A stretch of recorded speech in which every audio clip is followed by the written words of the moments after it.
Assalamualaikum warahmatullahi wabarakatuh.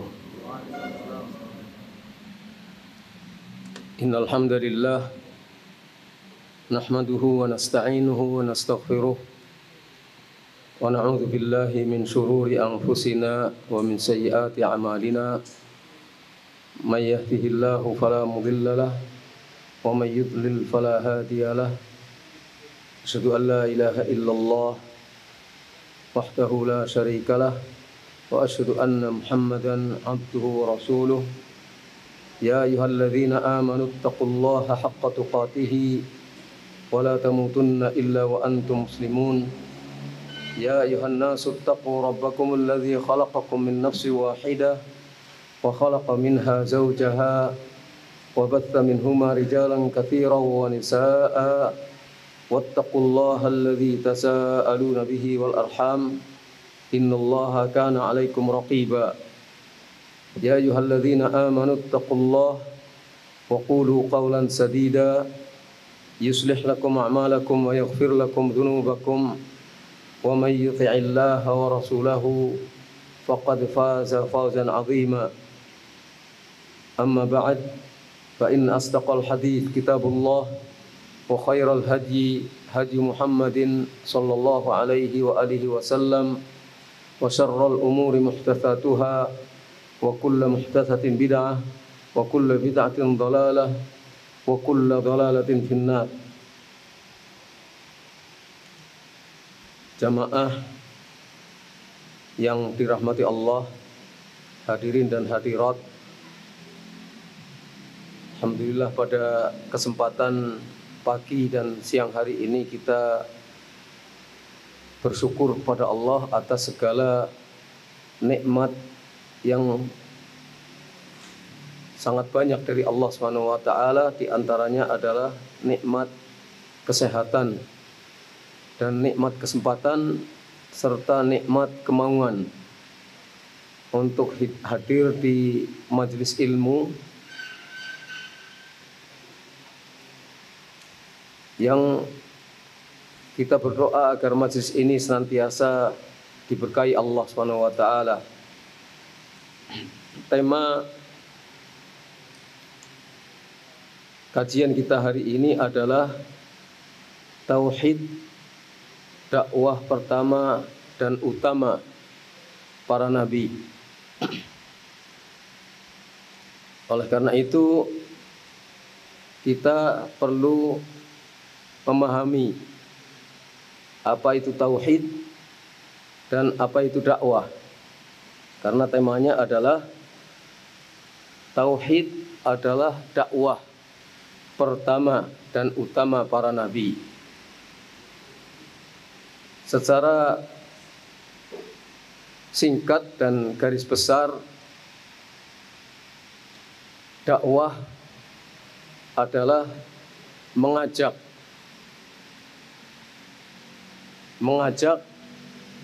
umat kepada kebaikan, mengajak orang lain menuju tauhid.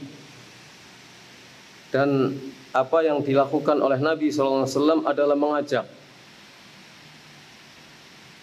Dan demikian juga yang dilakukan oleh para nabi sebelumnya adalah mengajak. Dari mulai Nabi Nuh alaihi salatu wassalam sampai Nabi kita Muhammad SAW itu adalah mengajak. Jadi dakwah itu bukan sekedar ceramah. Dakwah itu bukan sekedar menulis. Meskipun ceramah mungkin masuk dalam bagian dakwah. Saya katakan mungkin ya karena mungkin ada ceramah yang tidak mengajak. Menulis juga mungkin masuk dalam bagian dakwah. Kalau isi dari tulisan itu adalah mengajak. Sekarang kalau kita ingin mengingat sejarah para nabi dan terutama Nabi kita Muhammad SAW, isinya adalah mengajak umatnya untuk bertauhid. Maka dalam kaitannya dengan dakwah ini, mungkin ada sebagian orang yang mengajak tapi tidak kepada kebaikan, tidak mengajak pada ibadah, justru mengajak pada kesesatan. Makanya ada hadis Rasulullah SAW, man da'a ila huda kana lahu mithlu ajri man tabi'ahu, atau kama qala Rasulullah SAW, barang siapa yang mengajak menuju hidayah, maka dia akan memperoleh pahala dari orang yang melaksanakan dan menjalankan hidayah itu tanpa mengurangi pahala mereka sedikit pun. Tapi Nabi juga bersabda, wa man da'a ila dhalalah, siapa yang mengajak kepada kesesatan, maka dia akan memperoleh dosa dari orang-orang yang mengikuti kesesatan itu tanpa mengurangi dosa mereka. Jadi kalau kita memahami arti dakwah, isinya adalah mengajak. Tinggal kita mengajak seperti yang Rasulullah lakukan atau para nabi lakukan, atau mengajak kepada musuh-musuh yang mereka lakukan, yang dilakukan oleh para musuh Nabi alaihi salatu wassalam, karena masing-masing mengajak untuk menentang Allah dan dakwah para rasul, atau mengajak menuju kepada peribadatan kepada Allah SWT, dan mengajak pada ketaatan kepada Allah. Itu intinya adalah pengertian dakwah secara garis besar, secara ringkas. Kemudian yang dinamakan tauhid. Tauhid maksudnya adalah ifradullah bil ibadah. Ifradullah bil ibadah, mengesakan Allah dalam peribadatan. Maksudnya ibadah kita hanya tertuju kepada Allah Subhanahu wa ta'ala. Itulah yang dilakukan oleh para rasul alaihimus salatu wassalam. Terkait dengan masalah ini, saya ingin membawakan satu perkataan yang dibawakan oleh Al-Imam At-Tahawi rahimahullah dalam kitabnya dalam kitabnya Al-Aqidah At-Tahawiyah. Beliau mengatakan, naqul fi tauhidillah mu'taqidin bi taufiqillah innallaha wahidun la syarikalah. Beliau mengatakan demikian, kami katakan terkait dengan tauhid kepada Allah, terkait dengan mentauhidkan Allah, kami berkeyakinan dengan taufik dari Allah, sesungguhnya Allah itu esa, tidak ada sekutu baginya. Ini memiliki pengertian yang luas. Allah itu esa, tidak ada sekutu bagi Allah. Jadi esa dalam hal apa Allah Subhanahu wa taala? Esa dalam hal bahwa dia satu-satunya yang menciptakan. Dia satu-satunya yang memberi rizki. Dia satu-satunya yang mengatur segala kehidupan ini, yang mematikan, menghidupkan, dan seterusnya. Juga Allah itu esa dalam hal peribadatan. Tidak ada yang berhak untuk diibadahi kecuali Dia saja. Itu esa dalam hal al-ibadah, dalam hal uluhiyah, dalam hal ilahiyah. Demikian juga Allah esa dalam asma dan sifatnya. Esa dalam hal asma wa sifatnya. Terkait dengan perkataan Imam At-Tahawi ini, seorang ulama yang dikenal dengan sebutan Ibnu Abi Al-Iz Al-Hanafi. Disebut sebagai Hanafi karena madhabnya adalah madhab Imam Abu Hanifah. Ibnu Abi Al-Iz Al-Hanafi. Beliau adalah yang mensyarah kitab Aqidah At-Tahawiyah. Judulnya Syarah Al-Aqidah At-Tahawiyah. Beliau menjelaskan mengapa Imam Tahawi mengatakan kalimat yang tadi sudah kita kemukakan.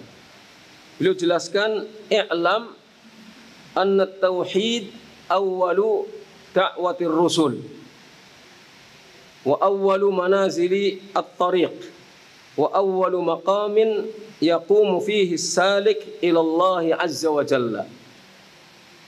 Ketahuilah bahwa tauhid adalah awal, yang paling pertama didakwahkan oleh para rasul. Tauhid adalah yang paling pertama didakwahkan oleh para rasul. Artinya para rasul itu menjadikan tauhid itu sebagai hal yang pertama dan paling utama. Dan tauhid itu adalah titik awal sebuah perjalanan. Titik awal sebuah perjalanan harus dimulai dengan tauhid. Dan tauhid adalah kedudukan pertama yang orang harus memulainya. Orang yang ingin di dalam berjalan ingin sampai kepada Allah, maka kedudukan ini yang harus pertama kali dilakukannya, tauhid.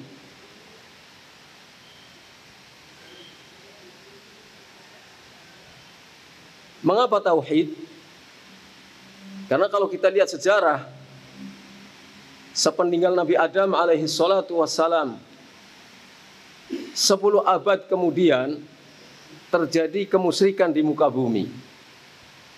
Dan itu terjadi di zaman kaumnya Nabi Nuh alaihi salatu wassalam. Kemusyrikan terjadi di muka bumi. Maka Nabi Nuh diutus sebagai rasul pertama yang harus mengembalikan umat menuju kepada tauhid. Harus meninggalkan kemusyrikan. Beliau berdakwah selama hampir 1000 tahun. Seperti disebutkan dalam Al-Quran, 950 tahun beliau berdakwah untuk mengembalikan kaumnya kepada tauhid, kepada peribadatan hanya kepada Allah saja. Tapi tidak banyak yang selama hampir 1000 tahun itu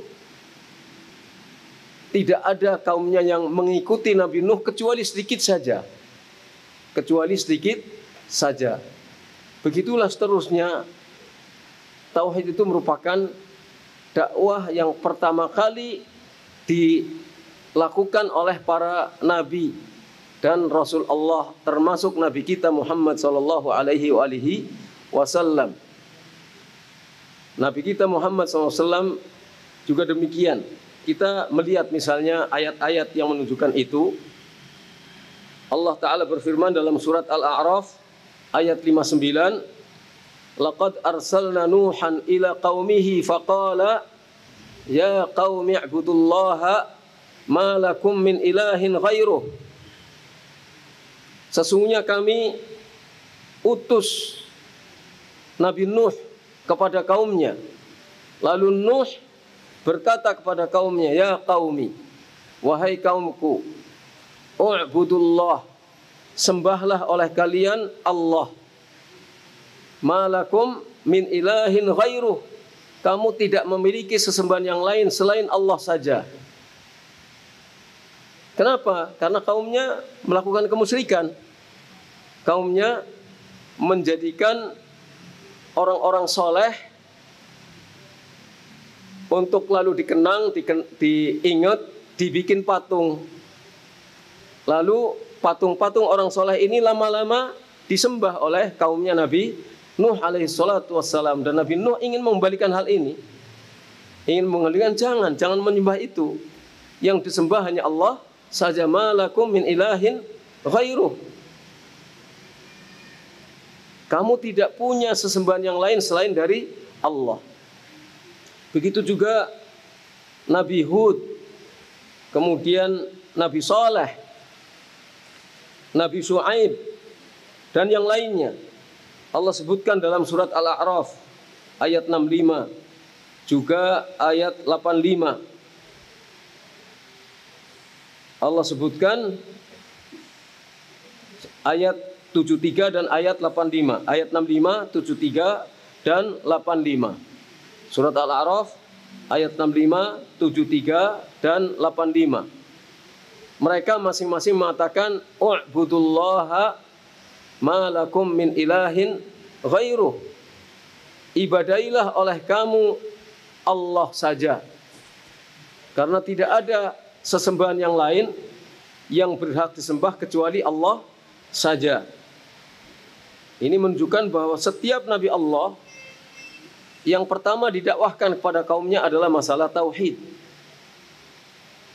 Dalam surat An-Nahl, ayat yang sering kita dengar dan kita baca, Allah berfirman, "Walaqad ba'atsna fi kulli ummatin rasulan an i'budullaha wajtanibu at-taghut." Sesungguhnya kami telah utus Rasul pada tiap-tiap umat, agar Rasul itu mengajak umatnya, u'budullah, sembahlah Allah saja, dan jauhilah taghut. Taghut adalah segala yang diibadahi selain dari Allah. Dalam surat Al-Anbiya ayat 25 Allah juga berfirman, "Wa ma arsalna min qablika min rasulin illa nuhi ilaihi annahu la ilaha illa ana fa'budun." Al-Anbiya 25. Dan kami tidak mengutus seorang utusan pun sebelummu, wahai Muhammad. Khitab ini langsung kepada Nabi Muhammad SAW. Kami tidak utus seorang rasul pun sebelummu, wahai Muhammad, kecuali kami wahyukan kepadanya bahwasanya tidak ada yang berhak untuk diibadahi selain aku. Aku di sini maksudnya Allah Subhanahu wa taala. Fa'budun, oleh karena itu sembahlah oleh kalian aku, kata Allah Subhanahu wa taala. Ini juga menunjukkan bahwa hal pertama yang dilakukan oleh para nabi SAW adalah mengajak umatnya untuk mengucapkan, untuk meyakini dan mengamalkan kalimat la ilaha illallah, tauhid. Rasulullah SAW bersabda dalam hadis yang muttafaq alaih, umirtu an uqatilan nas hatta yashhadu an la ilaha illallah wa anna Muhammadar Rasulullah. Aku diperintahkan untuk memerangi manusia sampai mereka bersyahadat, sampai mereka berikrar bahwasanya tidak ada sesembahan yang berhak untuk disembah kecuali Allah, dan bahwa Muhammad adalah utusan Allah.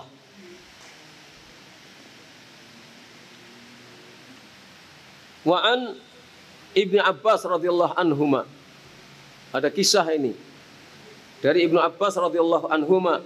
Beliau Ibnu Abbas mengatakan, lamma nazalat wa anzir ashiratakal aqrabin. Kita tahu ya, Rasulullah dulu sejarahnya pernah berdakwah secara sembunyi-sembunyi. Selama berapa tahun? Rasulullah berdakwah secara sembunyi-sembunyi di Mekah selama berapa tahun? 3 tahun. 3 tahun dakwah apa? Dakwah ngajak untuk orang sholat? Tidak, karena syariat sholat belum ada waktu itu. Ngajak orang berpuasa? Tidak juga, karena puasa belum disyariatkan. Ngajak apa? Menyembah hanya Allah saja. Mengakui bahwa tidak ada yang berhak untuk diibadahi selain Allah. Kenapa? Karena orang-orang Arab, Mekah, Quraisy dan sekitarnya itu adalah para penyembah berhala, para penyembah patung, menyembah malaikat, menyembah orang-orang yang telah meninggal dunia. Patung-patung yang merupakan gambaran dari orang-orang soleh yang telah meninggal dunia itu banyak sekali di Mekah. Ada Lata, ada Uzza, ada Manat, Hubal, dan lain sebagainya. Maka Nabi SAW waktu itu berdakwah ke kalangan terdekat saja yang kira-kira mau menerima dakwahnya. Ada Abu Bakar, sahabat terdekatnya, masuk Islam, dan seterusnya. Ada beberapa orang saja. Setelah 3 tahun, baru Nabi kemudian diperintahkan untuk fasda' bima tu'maru wa a'rid 'anil musyrikin. Terbukalah kamu untuk menyampaikan apa yang diperintahkan kepadamu dan enggak usah pedulikan orang-orang musyrik. Berpalinglah, enggak usah peduli dengan apa tanggapan orang-orang musyrikin. Ketika turun firman Allah Ta'ala, wa anzir ashiratakal aqrabin, dan berilah peringatan kepada keluarga terdekatmu, para kerabat-kerabat yang terdekat. Ini dalam surat Asy-Syu'ara ayat 214. Ketika turun ayat ini, kata Ibnu Abbas radhiyallahu anhuma, sa'idan Nabi SAW ala Safa. Maka Nabi kemudian naik ke atas bukit Safa. Bukit Safa tahu ya, yaitu salah satu di antara 2 bukit yang kita disyariatkan untuk melakukan sa'i, Safa dan Marwah. Mulainya dari Safa sampai Marwah, sebanyak 7 kali putaran, berakhir di Marwah. Beliau naik ke bukit Safa. Faja'ala yunadi ya bani Fihr, ya bani Adi, li butuni Quraisy. Beliau kemudian memanggil, menyeru, wahai bani Fihr, wahai bani Adi. Itu adalah suku-suku yang ada di dalam kabilah Quraisy. Hatta istama'u, sampai mereka kemudian berkumpul. Faja'ala idza lam yastati' an yakhruja arsala rasulan liyanzura ma huwa. Masing-masing suku, masing-masing bani tadi, ketika dia tidak bisa hadir sendiri, kepala-kepalanya tidak bisa hadir sendiri, maka mengutus utusannya, mengutus delegasi untuk melihat apa yang akan dilakukan oleh Nabi Muhammad SAW.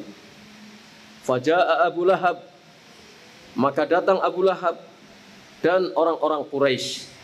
Faqala, maka Nabi SAW, ara'aitakum law akhbartukum anna khailan bil wadi turidu an tughirakum akuntum musaddiqi. Maknanya kurang lebih, ceritakan kepada saya, ceritakan oleh kalian kepada saya, kalau sekiranya aku sekarang sampaikan kepada kalian bahwa ada pasukan berkuda di satu lembah ingin untuk menyerang kalian saat ini, apakah kalian percaya kepadaku? Itu kalimat pertama yang dikemukakan oleh Nabi. Kalau ada pasukan berkuda di belakang lembah situ datang menyerang kalian, saya sampaikan ini kepada kalian, kalian percaya enggak? Qalu na'am. Mereka menjawab, ya, percaya. Kenapa? Ma jarrabna 'alaika illa sidqa. Kami belum pernah mempunyai pengalaman bahwa engkau pernah berdusta. Kami belum pernah punya pengalaman tentang kamu kecuali kamu selalu berkata jujur, belum pernah dusta. Makanya di kalangan bangsa Quraisy, Nabi Muhammad SAW dikenal sebagai Al-Amin, orang yang dapat dipercaya, nggak pernah dusta. Percaya mereka. Lalu Nabi bersabda, fa inni nadhirun lakum baina yaday adzabin syadid. Sesungguhnya aku memberikan berita peringatan kepada kalian sebelum datangnya azab yang pedih. Yang ingin disampaikan oleh Nabi apa? Kalian tinggalkan berhala-berhala, kalian sembah saja Allah. Katakanlah kalimat la ilaha illallah, tinggalkan berhala-berhala. Itu yang ingin disampaikan oleh Nabi. Tapi apa tanggapan Abu Lahab? Faqala Abu Lahab, maka Abu Lahab mengatakan, tabban laka sa'iral yaum alihada jama'tana, celaka besar engkau wahai Muhammad sepanjang hari. Memaki Nabi Muhammad SAW, mencaci Nabi Muhammad SAW dengan kalimat tabban laka sa'iral yaum, sepanjang hari celaka kamu Muhammad. Hanya untuk ini engkau mengumpulkan kami. Kirain ada berita penting, ternyata cuma ngajak-ngajak orang untuk meninggalkan berhala. Ternyata hanya mengajak-ngajak orang untuk menyembah hanya kepada Allah saja.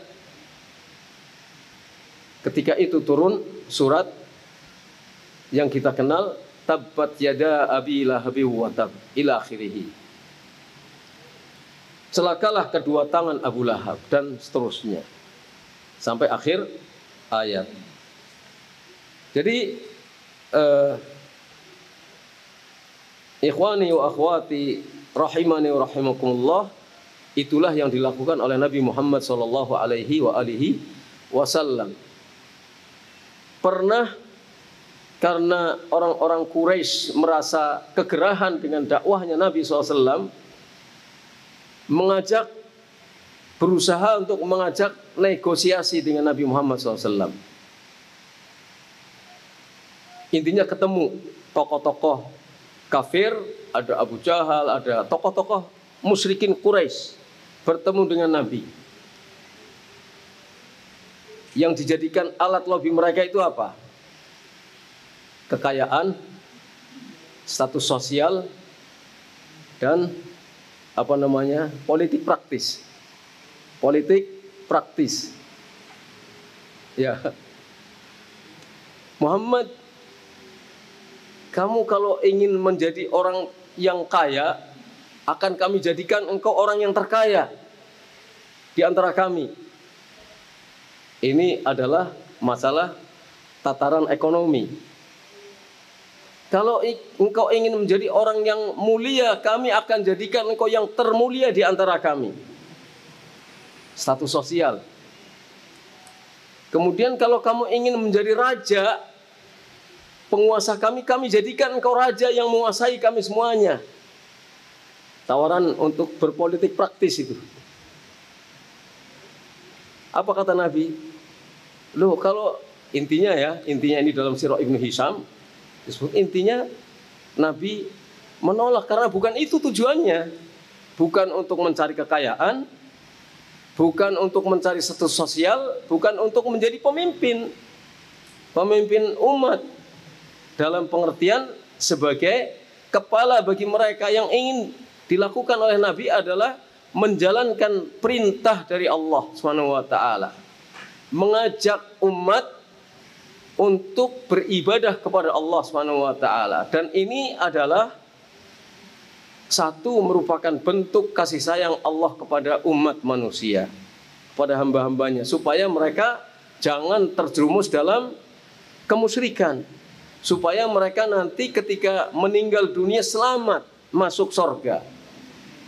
Yang kedua, ini merupakan bentuk kasih sayang Rasulullah Sallallahu Alaihi Wasallam. Maka perintah Allah itu dilaksanakan dengan senang hati oleh Rasulullah SAW. Siang malam, nggak kenal lelah. Dari pintu rumah ke pintu rumah yang lain, dari satu desa ke desa yang lain, dakwah itu dilakukan oleh Rasulullah. Intinya mengajak mereka, nggak cari uang, nggak cari kedudukan, tidak ingin jadi pemimpin, tapi mengajak orang untuk bertauhid kepada Allah. Dan yang dihadapi oleh Nabi adalah kekerasan-kekerasan.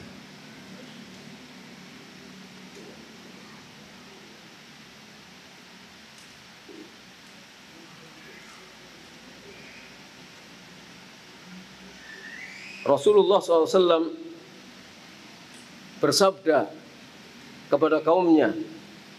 Yang pertama kali didakwai oleh Nabi adalah bangsa Arab.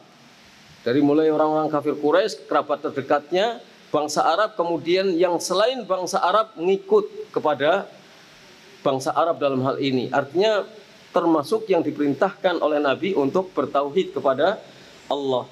Nabi bersabda dalam hadis yang dinyatakan oleh ulama sebagai hadis sahih li ghairihi, diriwayatkan oleh Imam Ahmad. Ya qaumi qulu la ilaha illallah tuflihu. Wahai kaumku, katakanlah la ilaha illallah, kalian pasti beruntung. Kalian tidak akan rugi, kalian pasti jaya, kalian pasti akan berbahagia. Tapi Nabi berdakwah. Setelah 3 tahun pertama dengan diam-diam, sembunyi-sembunyi, setelah itu terbuka dakwahnya. 10 tahun kurang lebih dakwah di Mekah, sedikit sekali yang menyambut dakwah ajakan Nabi SAW. Yang masuk Islam satu-satu. Maka orang berdakwah itu bukan cari masa ya. Orang berdakwah itu cari orang supaya mau bertauhid kepada Allah meskipun cuma satu. Enggak masalah, yang penting kita istiqomah. Yang masuk Islam waktu itu satu-satu, sekelompok kecil masyarakat, dan seterusnya begitu. Sampai akhirnya ketika Nabi melakukan persiapan-persiapan untuk hijrah di Madinah, ada orang-orang Madinah yang berjanji ketemu dengan Nabi SAW, melakukan baiat, yang akhirnya Nabi berhasil melaksanakan hijrah ke Madinah. Tapi di Mekah dikit, kebanyakan menolak dakwah Nabi Shallallahu Alaihi Wasallam, dakwah tauhid. Yang didakwahkan adalah dakwah tauhid. Justru dakwah tauhid inilah yang ditentang oleh masyarakat Quraisy. Bukan karena masyarakat Quraisy itu tidak kenal Allah. Masyarakat Quraisy adalah orang yang kenal Allah Subhanahu wa taala. Pada masyarakat mereka ada peninggalan-peninggalan syariat Nabi Ibrahim alaihi salatu wassalam. Maka tiap tahun bangsa Arab, baik di Mekah ataupun yang datang dari luar Mekah, itu datang ke Masjidil Haram, ke Ka'bah, untuk melakukan ibadah haji, tapi tawafnya tidak sesuai dengan syariat. Ada tawaf di sekitar berhala-berhala dan seterusnya. Jadi itulah yang dilakukan oleh Nabi SAW. Kebanyakan mereka menolak justru karena mereka faham Allah SWT dan faham dakwahnya Nabi Muhammad SAW. Jadi bukan karena orang Arab Quraisy atau Arab yang sekitar Quraisy itu tidak kenal akan Allah. Tahu mereka. Kalau ditanya tentang siapa yang telah menciptakan mereka, siapa yang telah memberikan rezeki kepada mereka, mereka jawab, Allah. Allah yang telah menciptakan langit-langit dan bumi. Allah yang menciptakan, yang memberikan rezeki, Allah. Jadi mereka paham. Tapi ketika disampaikan oleh Rasulullah SAW bahwa yang berhak diibadahi dengan benar itu hanya Allah SWT, mereka mengatakan dalam surat Shad ayat 5, aja'alal alihata ilahan wahida inna hadza la syai'un ujab. Kata mereka seperti itu. Apakah Muhammad ingin menjadikan sesembahan itu yang banyak? Saya ulangi, apakah Muhammad itu ingin menjadikan sesembahan-sesembahan yang jumlahnya banyak itu hanya menjadi satu sesembahan saja? Biasanya mereka menyembah berhala-berhala. Disuruh hanya menyembah Allah saja. Mereka katakan aja'alal alihata ilahan wahida. Apakah sesembahan yang jumlahnya banyak ini akan dia jadikan sebagai satu sesembahan saja? Inna hadza la syai'un ujab. Sesungguhnya ini adalah sesuatu yang sangat mengherankan. Ya, itu dakwah Nabi SAW. ditentang oleh masyarakatnya. Padahal beliau siapa? Nggak ada orang kafir Quraisy yang tidak mengenal beliau. Beliau adalah keturunan orang yang paling mulia di kalangan bangsa Quraisy. Terpercaya, tidak pernah dusta. Selama hidupnya tidak pernah mengalami hal-hal yang tidak baik kecuali ditinggalkan oleh ayahnya ketika beliau masih dalam kandungan ibunya. Kemudian setelah lahir beliau selanjutnya ditinggalkan oleh ibunya. Tapi beliau adalah orang yang disanjung dan dihormati oleh masyarakatnya. Begitu beliau mendakwahkan kalimat la ilaha illallah, langsung mendapatkan penentangan yang keras dari bangsanya, dari orang-orang Quraisy. Jadi kalau ini yang dialami oleh para dai, oleh kita sekalian ketika kita mengajak orang-orang di sekeliling kita untuk hanya bertauhid kepada Allah saja, kemudian mereka tidak suka, itu adalah sesuatu yang sangat wajar. Jangan kemudian kita merasa kecil hati. Nggak ada orang dakwah itu tanpa tantangan, itu nggak ada ceritanya. Nggak ada ceritanya. Setiap orang yang melakukan dakwah pasti akan ada tantangan. Karena apa? Karena yang kita sampaikan, yang kita ajakkan kepada mereka itu adalah sesuatu yang tidak sesuai dengan hatinya. Kalau tidak sesuai dengan hatinya, kalau dia berani dia akan menentang kita. Kalau tidak berani dia akan ngomong-ngomong di belakang kepada orang-orang yang kira-kira sama, tidak suka dengan apa yang kita sampaikan. Jadi itu wajar dan kita harus sabar. Seperti Rasulullah SAW bersabar. Bersabar beliau.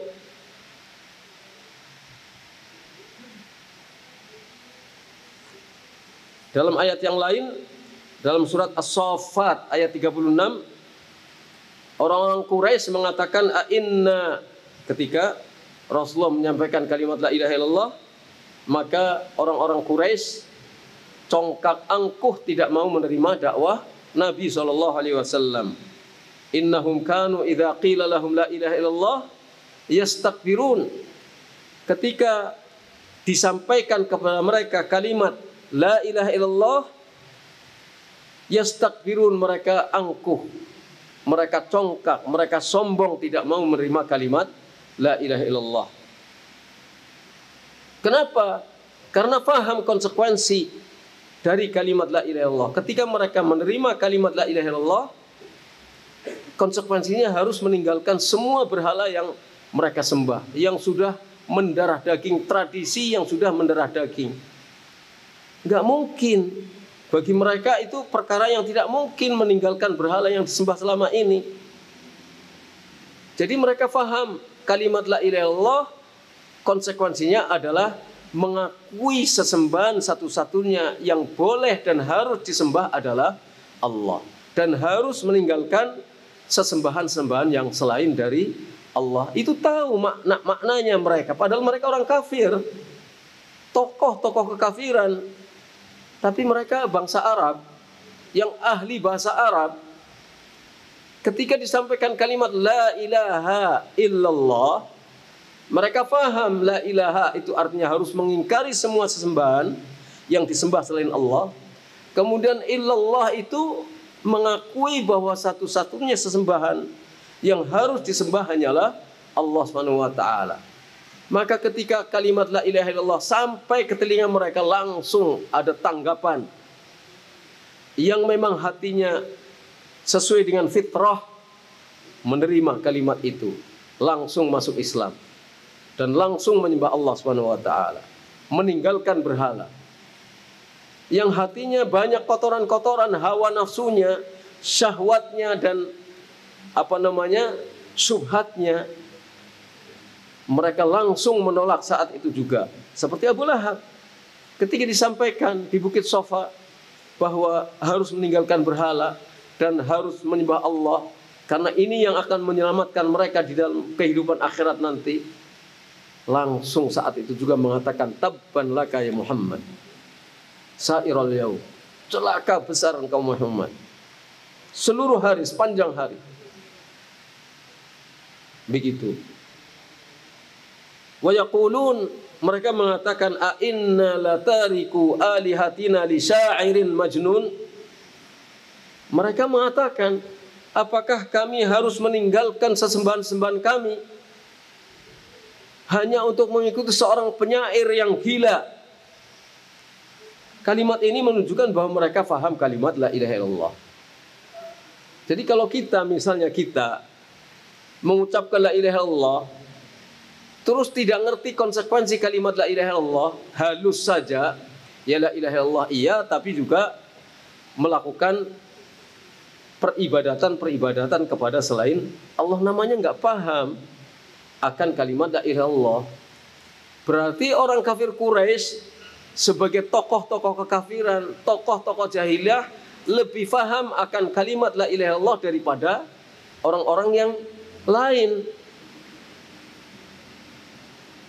yang setiap hari mengucapkan la ilaha illallah tapi tidak mengerti makna dari la ilaha illallah. Konsekuensinya adalah harus menyembah Allah saja dan meninggalkan segala hal yang berbentuk kemusyrikan. Nah, kami harus meninggalkan sesembahan kami. Itu mereka berarti tahu ya. Kalau mengucapkan la ilaha illallah berarti harus meninggalkan sesembahan-sesembahan kami. Yang ini sudah menjadi tradisi yang mendarah daging. Hanya untuk mengikuti seorang penyair yang gila. Mereka menyebutnya sebagai syair, penyair, majnun yang gila. Kenapa mereka menyebut Nabi sebagai penyair yang gila? Padahal mereka tahu Nabi Muhammad bukan penyair. Nabi Muhammad tidak pernah mendapatkan pendidikan seperti mereka. Nabi Muhammad SAW tidak pernah belajar tentang keilmuan. Tiba-tiba bisa berbicara seperti itu. Mereka tahu bahwa Nabi bukan penyair dan tidak gila. Mereka tahu setahu-tahunya bahwa Nabi adalah sehat sesehat-sehatnya lahir dan batin. Tapi kalimat ini tetap dikatakan oleh mereka. Kenapa? Karena mereka orang bodoh. Bodoh apa? Kalau orang bodoh dalam arti tidak ngerti, itu berarti bodohnya ringan. Ya. Misalnya saya tidak bisa membuat HP, itu bodoh saya terhadap pembuatan HP. Tapi ini bodoh yang ringan-ringan saja. Tapi kalau orang itu ngerti, kemudian tidak mau mengikuti yang dia mengerti, ini namanya bodoh sesungguhnya. Bodoh sesungguhnya, dan mereka bodoh. Abu Jahal itu bukan dinamakan Abu Jahal karena luar biasa bodohnya terhadap kebenaran. Tapi beliau adalah orang yang luar biasa cerdasnya. Beliau terkenal sebagai orang yang cerdas. Terkenal sebagai orang yang ahli dalam perang, dalam strategi peperangan dan seterusnya. Ahli, bukan bodoh dalam arti terhadap ilmu dunia seperti itu. Masyarakat Quraisy juga seperti itu. Nah, ini justru mereka bodoh karena ngerti tapi tidak mau mengikuti apa yang mereka mengerti. Juga karena kesesatannya, dhalalihim wa dhalalihim, kesesatannya. Sehingga karena kesesatannya menjuluki Nabi Muhammad sebagai syair majnun, penyair yang gila. Juga karena akal mereka itu rusak. Akal mereka rusak. Kalau akal tidak rusak, tidak mungkin akal sehat itu menentang kebenaran. Tidak mungkin selama-lamanya. Ya. Jadi tidak mungkin akal sehat itu akan menentang kebenaran. Karena akal sehat itu dari mana? Dari mana datangnya akal sehat? Bukan dari mana datangnya lintah. Bukan dari mana datangnya cinta, tapi dari mana datangnya akal sehat. Bukan dari medsos juga ya. Kalau medsos banyak berbicara tentang akal sehat, ini bukan dari medsos. Dari mana? Akal sehat adalah anugerah dari Allah Subhanahu wa taala. Karena Allah yang menganugerahkan akal sehat. Kalau akal sehat ini tidak dirusak oleh hawa nafsu, akal sehat itu akan tetap sehat. Kalau tidak dirusak oleh hawa nafsu pribadi yang datang dari internal diri kita, atau hawa nafsu yang datang dari luar diri kita, bisa mempengaruhi akal sehat. Kalau akal sehat itu tidak terpengaruh oleh hawa nafsu, baik dari dalam maupun dari luar, dia akan tetap menerima al-haq. Dia akan sesuai dengan fitrah yang asli. Itu akal sehat. Tapi mereka akalnya rusak. Dirusakkan oleh nafsunya, oleh syahwatnya, oleh syubhat. Akhirnya menentang dakwah Nabi SAW. Tapi apa yang dilakukan oleh Nabi? Istamarra alaihi salatu wassalam. Nabi tetap jalan, menjalankan perintah Allah. Karena kesuksesan itu tidak diukur dari jumlah pengikut. Kegagalan juga tidak diukur dari jumlah pengikut yang sedikit. Tapi kesuksesan adalah ketika orang tetap istiqomah menjalankan perintah Allah sesuai dengan angger-angger yang telah ditetapkan oleh Allah. Itu sukses. Betapapun sedikit yang mengikuti. Kan ada hadis yang menceritakan bahwa pernah diperlihatkan kepada Nabi SAW tentang suasana hari akhirat, di mana ada Nabi yang pengikutnya hanya kurang dari 10. Ada Nabi yang pesertanya, yang pengikutnya hanya 2. Hanya 1 orang saja. Bahkan ada Nabi yang tanpa pengikut sama sekali. Kalau itu diukur dengan kuantitas, jumlah pengikut, disebut gagal Nabi itu dalam dakwah. Berani kita mengatakan Nabi dakwahnya gagal. Para Nabi zaman dahulu. Berani kita mengatakan dakwah mereka itu gagal. Tidak sukses. Dan tidak mengikuti perkembangan. Para Nabi Allah itu lebih tahu tentang fiqhud dakwah. Tentang pemahaman dakwah itu lebih paham mereka. Daripada orang-orang yang senang mengatakan fiqhud dakwah. Tapi hakikatnya tidak ngerti fiqhud dakwah. Tapi ternyata ada Nabi yang tanpa pengikut sama sekali. Dan itu bukan berarti gagal. Karena Nabi itu tetap istiqomah menyampaikan kepada umatnya masing-masing kalimat la ilaha illallah. Dan orang tidak percaya karena ditutupi oleh hawa nafsu. Nabi tetap berjalan dengan dakwahnya, tetap menyampaikan pengarahan-pengarahan, bimbingan-bimbingan kepada umatnya. Wasabara 'alal adza, sabar menghadapi gangguan dan tantangan. Pernah kan suatu hari Nabi ditindih dengan kotoran hewan di Mekah. Tetap sabar Nabi SAW. Pernah ke Taif. Penduduk Taif karena sudah terprovokasi oleh masyarakat Quraisy di Mekah, akhirnya menolak kehadiran Nabi dan bahkan mereka melempari batu Nabi SAW. Belum diapa-apakan, belum disambut, sudah dilempari dengan batu. Sampai malaikat menawarkan kepada Nabi, Muhammad, kalau misalnya kami angkat gunung itu lalu kami timpakan kepada mereka bagaimana? Kata Nabi, jangan. Enggak usah. Karena apa? Karena mereka adalah orang-orang yang belum mengerti. Barangkali nanti akan lahir dari keturunan orang-orang ini orang-orang yang baik, orang-orang yang beribadah kepada Allah Subhanahu wa taala. Itu kesabaran Nabi SAW dalam dakwah. Bukan emosi, bukan memperturutkan perasaan hati, baperan. Enggak, Nabi dalam dakwah begitu, enggak baperan. Kalau kita kan begitu, gampang terpengaruh. Ada suasana apa, ganti. Oh, ini musimnya sekarang.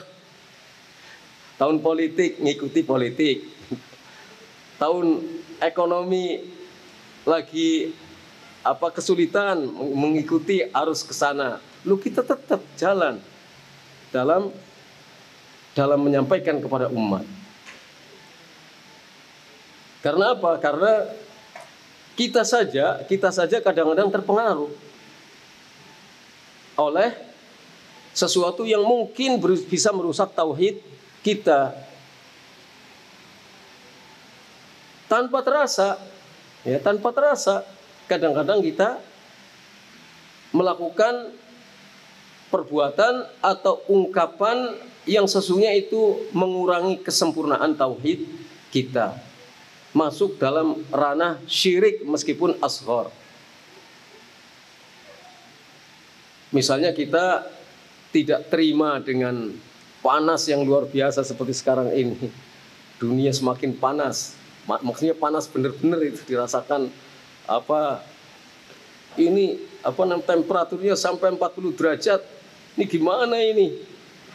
Enggak hujan-hujan, enggak turun-turun. Sudah istisqa, enggak turun juga hujan. Gimana ya Allah? Protes sama Allah. Ya. Kalau ada keberuntungan, untung tadi ada saya. Kalau tidak ada, memang dia siapa? Menjadi sebab keuntungan seseorang, menjadi pangkal dari keuntungan seseorang, enggak ada. Seharusnya tidak demikian kita mengatakan, alhamdulillah, masya Allah, ini suasananya panas sekali. Jadi sandarkan kepada Allah, masya Allah, kita harus bersabar menghadapi tantangan cuaca yang seperti ini. Baru tantangan cuaca. Nanti ada tantangan berbentuk alam, ada tantangan berbentuk manusia. Semuanya harus kita hadapi dengan sabar. Makanya manusia itu ma'murun bisabri 'alal aqdar. Manusia itu diperintahkan untuk tetap sabar menghadapi takdir. Takdir itu kan bisa berupa sesuatu yang datangnya langsung dari Allah atau melalui tangan-tangan manusia. Ya kan? Ada takdir merupakan sesuatu yang datangnya langsung dari Allah. Ada takdir yang datangnya melalui tangan-tangan manusia. Semuanya kalau itu takdir baik, kita bersyukur alhamdulillah. Kalau itu takdir buruk, ya kita istirja, mengucapkan innalillahi wa inna ilaihi raji'un. Terus berdoa supaya kita nanti mendapatkan hal yang lebih baik daripada takdir buruk yang menimpa kita sekarang ini.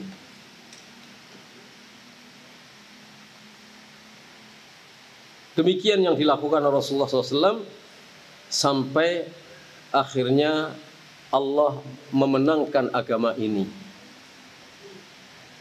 Sampai yang unggul dan tinggi adalah kalimat Allah. Sampai kalimat tauhid tersebar di seluruh penjuru bumi.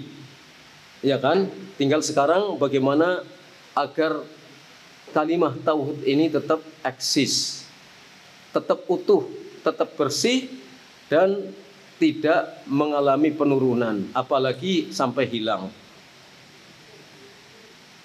Jadi tauhid itu adalah asas. Tauhid adalah asal. Prinsipnya adalah tauhid. Asal. Sedangkan baqiyatul umur, perkara-perkara agama yang lain itu adalah ikut kepada tauhid. Ya, ada satu pertanyaan sekarang. Kan dakwah yang pertama dan utama dilakukan oleh para rasul termasuk Nabi kita Muhammad SAW adalah dakwah tauhid. Karena apa yang dilakukan oleh Nabi SAW mulai beliau diutus sampai akhir hayatnya tauhid. Sampai akhir hayat beliau tauhid tidak pernah dilupakan oleh Nabi SAW. Menjelang wafatnya apa? Nabi SAW berdoa kepada Allah dan menyampaikan laknatnya kepada Yahudi dan Nasara. Kenapa? Karena Yahudi dan Nasara menjadikan kuburan orang-orang solehnya, menjadikan kuburan para nabinya, menjadikan kuburan para nabinya sebagai berhala-berhala yang disembah, menjadi masjid-masjid. Nabi bersabda, Allahumma la taj'al qabri wathanan yu'bad. Ya Allah, jangan engkau jadikan kuburanku sebagai berhala yang disembah. Sampai akhir hayat beliau tetap menyayangkan umatnya, tetap menyayangi umatnya untuk utuh tauhidnya dan tidak ternoda dengan unsur-unsur syirik. Beliau sampai mengatakan demikian sampai akhir hayat beliau sallallahu alaihi wa alihi wasallam. Tadi saya ingin bertanya itu. Awal dakwah Nabi adalah tauhid. Kenapa Nabi SAW bersabda dalam hadis yang sahih, minimal hasan, innama bu'ithtu liutammima salihal akhlaq. Dalam riwayat liutammima makarimal akhlaq. Tidak lain aku diutus kecuali hanya untuk menyempurnakan akhlak yang mulia. Berarti akhlak dong yang utama. Innama adat hasr, memberikan pembatasan. Gimana itu? Mungkin muncul subhat. Makanya dakwah ilal akhlak al-karimah ini muncul di mana-mana. Di spanduk-spanduk membentuk akhlak yang mulia. Di mana-mana itu. Gimana itu? Ya, akhlak tidak bisa dipisahkan dari tauhid. Akhlak tidak akan menjadi akhlak yang mulia kalau lepas dari tauhid. Jadi asasnya tetap tauhid. Tidak mungkin akhlak disebut sebagai akhlak yang mulia kalau lepas dari tauhid. Bagaimana tidak durhaka? Bagaimana dikatakan sebagai orang yang berakhlak baik kalau dia menjadikan Allah itu sejajar dengan batu? Kan kalau mengikuti bahasa orang pasar kurang ajar itu. Orang kurang ajar masa akhlaknya baik? Batu yang dia hanya batu diem, dipindahkan juga ikut, ya. Batu itu kalau dipindahkan ikut. Pohon kalau ditebang juga akan roboh. Paling-paling yang marah orang-orang sekitarnya. Ini belum izin. Kalau itu prosedur lain gitu ya. Tapi kalau misalnya ada orang-orang menebang pohon karena itu adalah pohon yang memang harus dibabat karena menimbulkan kemusyrikan, terus orang-orang marah, itu kan namanya pembelaan terhadap kebatilan. Ya, Umar bin Khattab radhiyallahu anhu sendiri menebang sebuah pohon yang di bawah pohon ini pernah dijadikan sebagai tempat untuk baiatnya para sahabat Nabi kepada Nabi yang disebut sebagai baiatur ridwan, baiat untuk mati kepada Nabi SAW. Ketika terdengar kabar bahwa orang Quraisy mengkhianati perjanjian, para sahabat berbaiat dan ahlu baiatur ridwan dijamin masuk surga seluruhnya. Kan pohon yang dijadikan di bawahnya sebagai tempat untuk berbaiat kan kalau orang sekarang jadi pohon keramat itu. Karena Umar bin Khattab khawatir terjadinya kemusyrikan melalui pohon ini ditebang oleh Umar bin Khattab radhiyallahu anhu. Itu begitu. Nah sekarang orang menjadikan pohon yang kalau ditebang itu tumbang disejajarkan dengan Allah. Gimana itu? Berakhlak mulia enggak kepada Allah yang menjadi pencipta, yang sesembahan satu-satunya, yang kita harus menyembah, kita harus meletakkan dahi kita di lantai ketika sujud, dan kita harus bersujud, harus rukuk kepada Allah Subhanahu wa taala. Tidak boleh sujud kepada yang selain Allah. Kita rendahkan diri kita serendah-rendahnya kepada Allah sebagai bentuk penghormatan kita, adab kita, akhlak kita kepada Allah. Lah ini mengangkat pohon sejajar dengan Allah. Gimana itu? Makanya Nabi mengatakan innama bu'itsu liutammima makarimal akhlak. Aku diutus tidak lain untuk menyempurnakan akhlak yang mulia. Baru kemudian akhlak-akhlak yang lainnya mengikuti akhlak kepada Rasul, akhlak kepada kitabullah, Al-Quran. Mushafnya harus diletakkan di tempat yang kira-kira tidak kesempar-sempar kaki. Kemudian hukum-hukumnya dijalankan, dihormati hukum-hukum yang ada dalam Al-Quran. Menghormati Al-Quran bukan mencium saja, mencium gini. Nggak ada tuntunannya malahan menciumi Al-Quran. Menciumi tapi isinya kemudian dicampakkan. Kan apa artinya mencium Al-Quran? Apa artinya Al-Quran diletakkan di sini kalau isinya dicampakkan? Di mana letak akhlak dan adabnya kepada Al-Quran, kepada Rasulullah, kepada Nabi, kepada Allah Subhanahu wa taala. Bahkan Allah mengatakan la tarfa'u aswatakum fawqa sautin, Nabi jangan mengangkat suaramu lebih dari suara Nabi SAW. Jangan memanggil Muhammad sebagaimana kamu memanggil sebagian kamu kepada sebagian yang lain. Itu adalah ajaran akhlak. Birrul walidain adalah ajaran akhlak yang mulia. Tapi asasnya adalah tauhid. Kalau orang tidak bisa berakhlak kepada Allah, bagaimana bisa berakhlak kepada selain Allah? Bagaimana adabnya akan bisa tinggi kepada yang selain Allah? Pada Allah saja tidak beradab. Kalau dia kelihatan beradab pada sesama manusia, hanya kelihatan saja zahirnya. Hatinya mungkin nggak tahu kita. Dia nipu, nelikung kita, nggak tahu kita. Tapi kita husnudzon saja, ya. Kita husnudzon saja kepada orang dan bersabar. Bersabar maksudnya kita bicara ini untuk kita. Kita berbicara ini untuk kita. Jangan sampai seperti itu.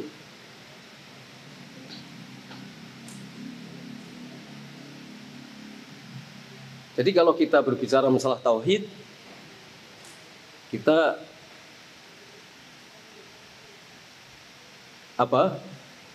berbicara tentang kalimat la ilaha illallah, karena itu adalah inti dari tauhid.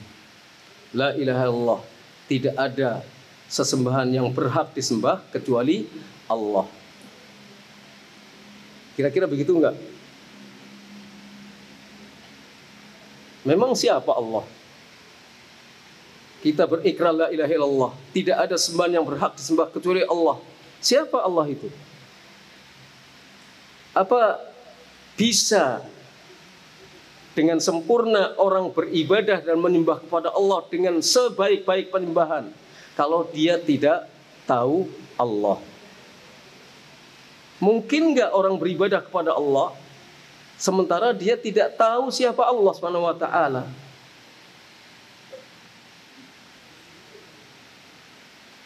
Seorang laki-laki muda belum nikah, ingin nikah, cuman dengar cerita itu si fulana orangnya cantik loh, orangnya cantik. Tapi kan dia akan tanya, fulana itu siapa? Kan begitu kan, namanya dulu ditanya, namanya siapa? Kan yang paling pertama ditanyakan tentang fulanah yang ingin dijadikan istrinya kan namanya dulu. Anak siapa? Seperti apa dia sifat-sifatnya? Sifat fisiknya seperti apa? Tinggi, besar, gemuk, atau gimana? Atau pokoknya sip deh itu fisiknya. Itu kan baru ciri-ciri fisik, sifat-sifat fisik. Tapi kan perlu sifat-sifat yang lain. Untuk apa orang itu cantik fisiknya, senyumnya menggoda misalnya, fisiknya pokoknya bagus fisiknya, tingginya juga seimbang dengan berat badannya.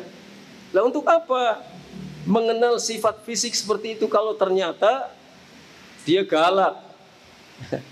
Kalimatnya kalimat yang kasar. Kata-kata yang dikemukakan kasar, suka menuntut. Misalnya gitu. Apa mau? Kalau mau paling 2 hari atau setahun. Setelah setahun bubar. Iya kan? Iya. Harus tahu sifatnya seperti apa. Sifat fisiknya tahu tadi.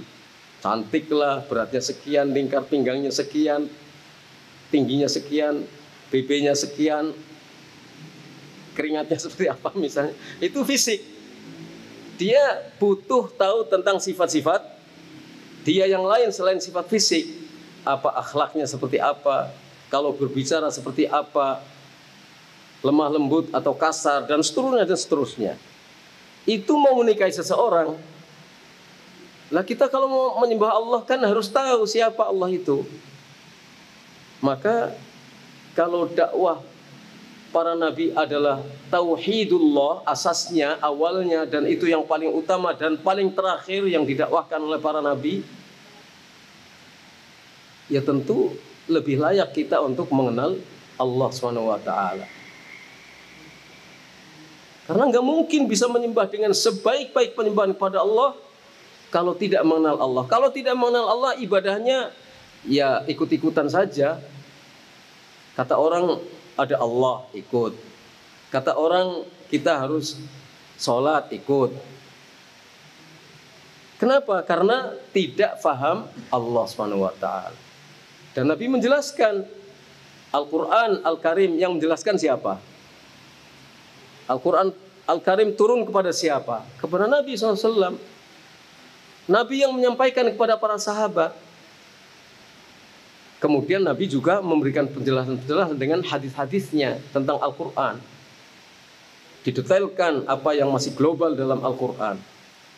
Dijelaskan apa yang belum jelas dalam Al-Quran. Ada penjelasan tentang Allah SWT. Coba kita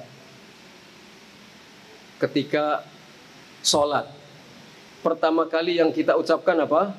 Allahu Akbar. Kan itu mengenal berbicara tentang Allah. Allah itu Maha Agung. Kemudian apa?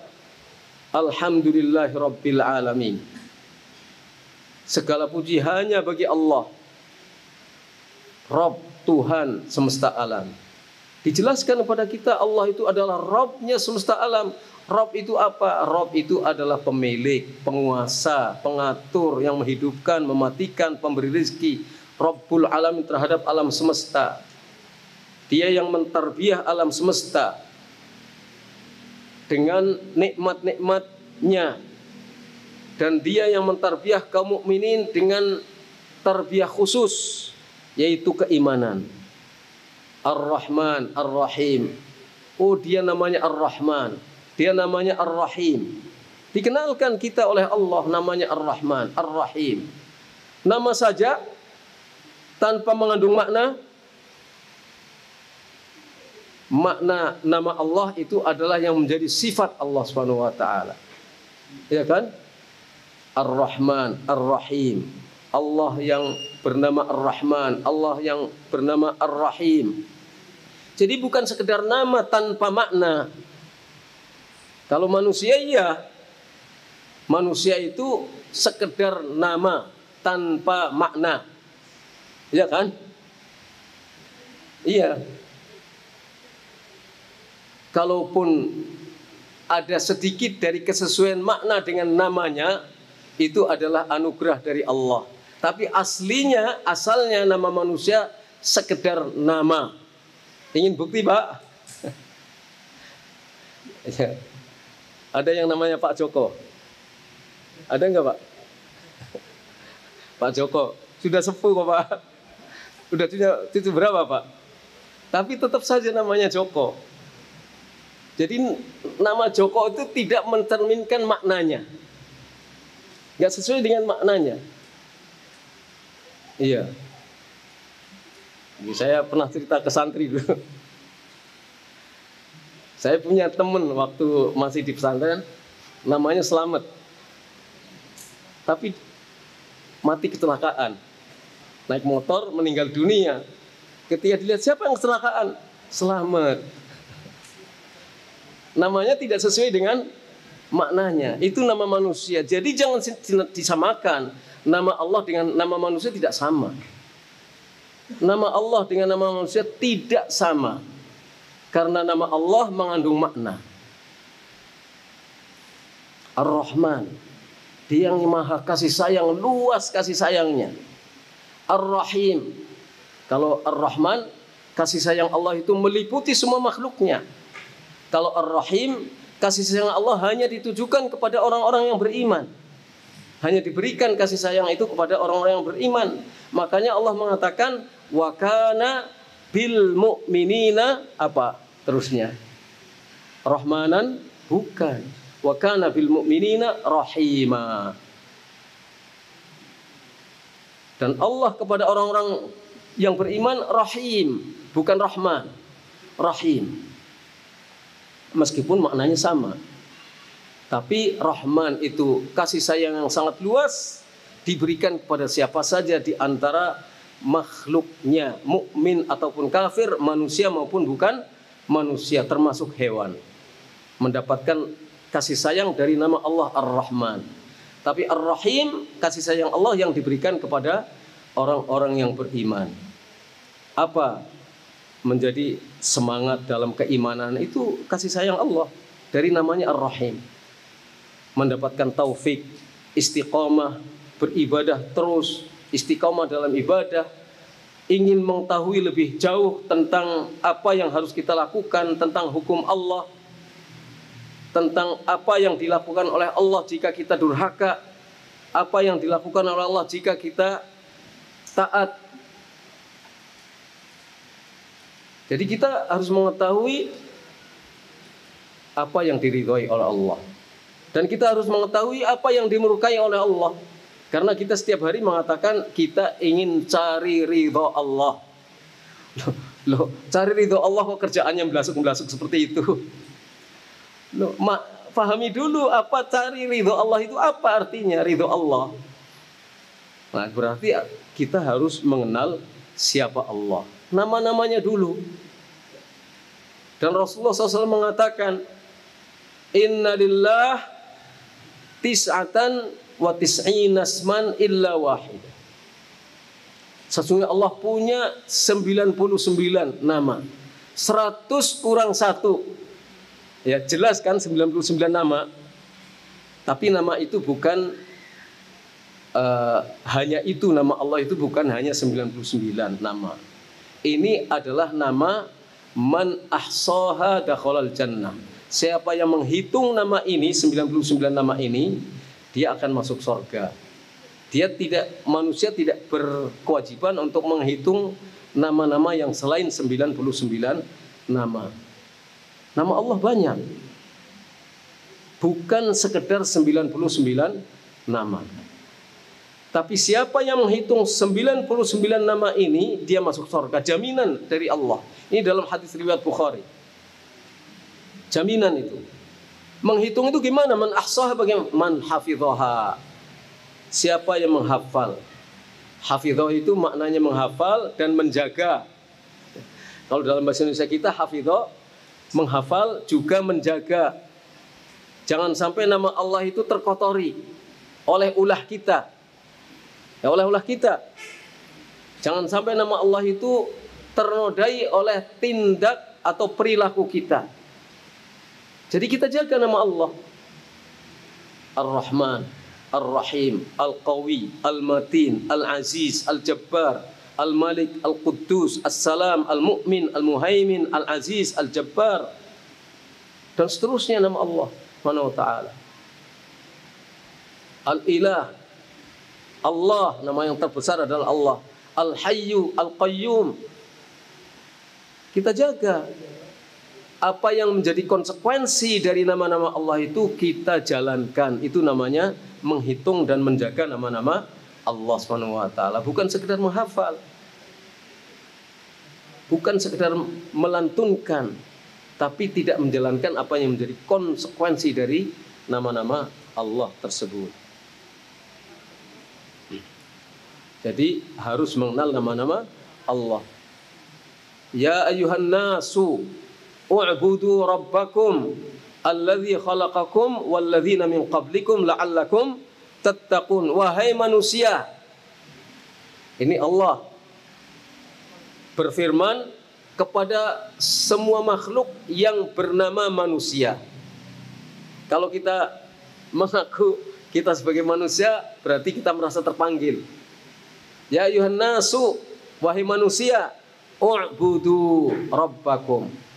Sembahlah oleh kalian Rabb kalian, Tuhan kalian, pencipta kalian. Berarti apa? Kita merasa terpanggil untuk beribadah kepada Allah kan? U'budu. Yang pertama kita lakukan adalah ibadah itu apa? Seperti apa? Bagaimana? Kapan? Kan begitu. Bukan sekedar u'budu, yuk selesai. U'budu, oh ya saya mau ibadah kepada Allah. Bagaimana caranya ibadah? Seperti apa ibadah itu? Kapan waktunya? Tata caranya seperti apa? Bagaimana? Kita tanyakan. Artinya apa? Kita bertanya, artinya kita belajar apa ibadah itu. Kemudian siapa yang kita ibadahi? Rabbakum, Rabb kamu, Tuhan kamu, pencipta kamu. Siapa dia ya? Kan harus kita fahami. Harus ma'rifatullah, harus memahami siapa Allah yang kita sembah. Dia bukan manusia, dia adalah pencipta, dia adalah yang kita ibadahi, dia yang kita sembah. Ya kita pelajari. Kita pelajari. Dan belajar tentang Allah itu tidak ada ruginya. Sampai mati kita belajar tentang Allah itu tidak ada ruginya. Bahkan untungnya akan sangat besar. Karena dengan paham akan Allah akan menimbulkan rasa takut dalam diri kita kepada Allah. Kita akan menjadi terasa sangat kecil di hadapan Allah SWT. Maka ketika kita tiba-tiba ingin sombong, ingat loh, saya cuma hamba kecil saja di hadapan Allah, masa sombong?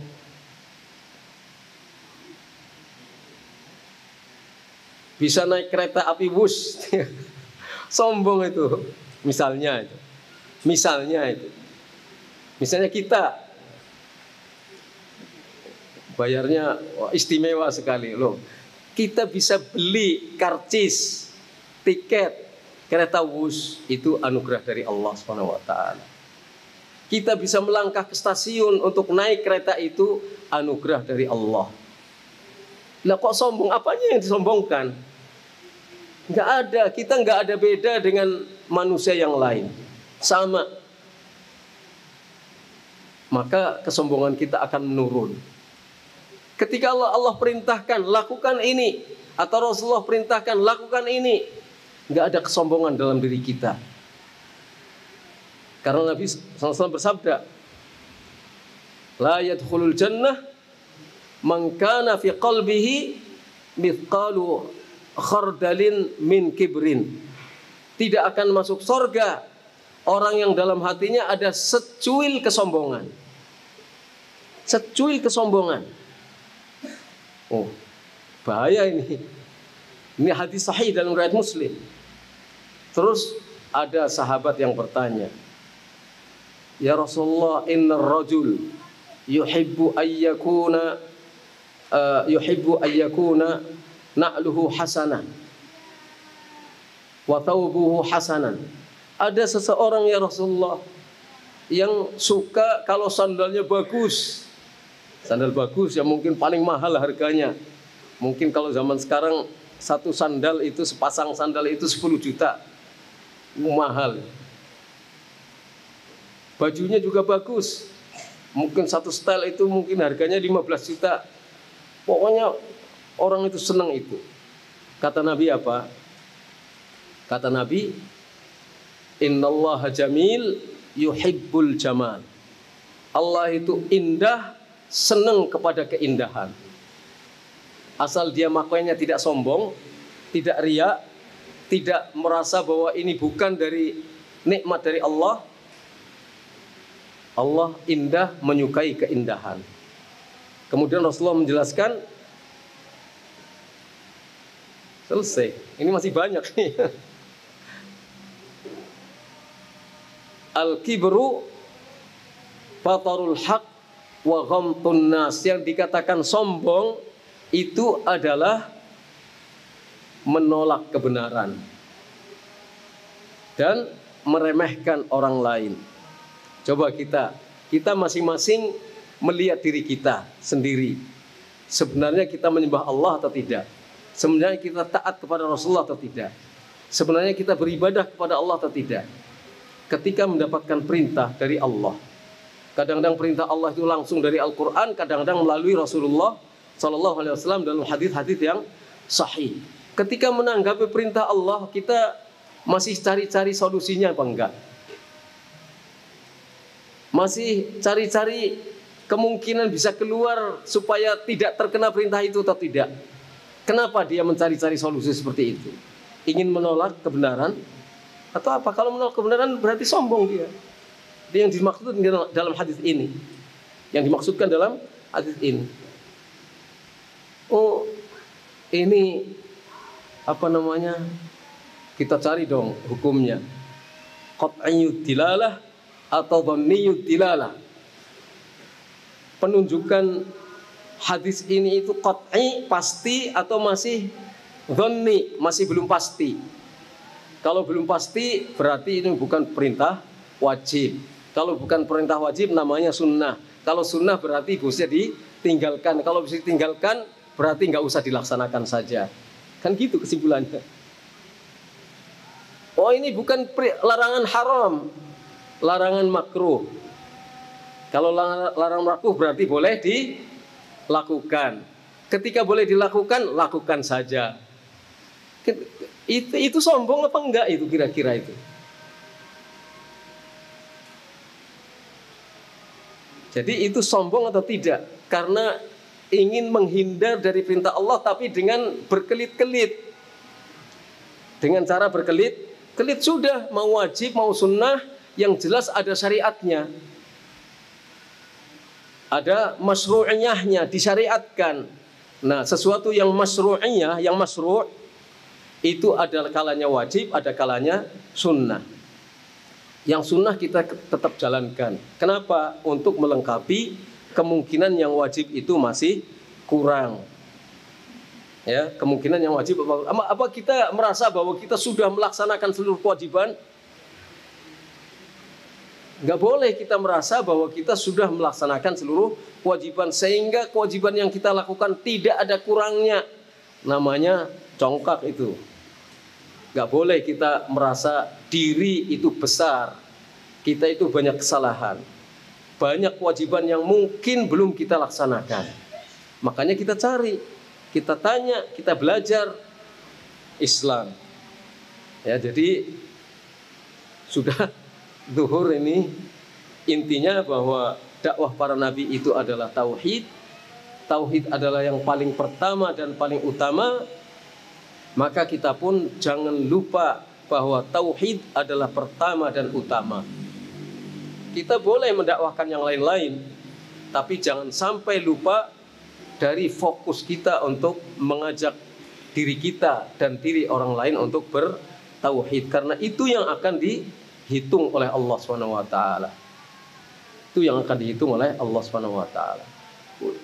Andai kata pun kita dalam masalah yang lain-lain ada kesalahan-kesalahan, kita berusaha untuk menyempurnakan, tapi jangan sampai tauhid kita ternoda dengan unsur-unsur syirik akbar.